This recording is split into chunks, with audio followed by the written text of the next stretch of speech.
as I said, this part should be, this is my chicken broth. Those are the thighs.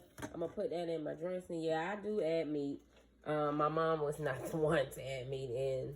These are the ingredients. I'm about to cook a whole chicken. I was trying to cook stuff that was in my freezer instead of rebuying right now, and just kind of eat that up what I have in there, because I have good stuff. So and I also cooked some greens, collards with that's some turkey tails.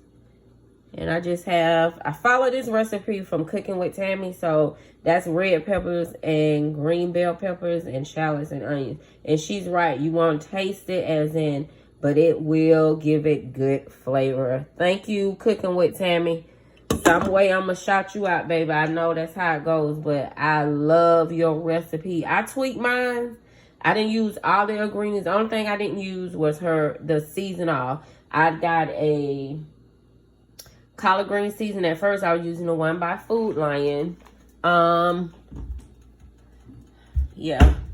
Hey, this is the one I was using by Foodlion. Then I ended up going and seeing, let me see. Oh, yeah. Then I ended up getting this one from Badia. So that's what I seasoned. I didn't put any salt. I use onions. Like I said, whatever I said, the ingredients in it. But anywho, made it really good. Thank you, Cooking with Tammy. And those are some scallions. So as I said, I'm just cooking a whole chicken. Got my chicken broth on for my dressing. And I cooked some collards with turkey necks, turkey tails or whatever. Peace out. It's nappy to be.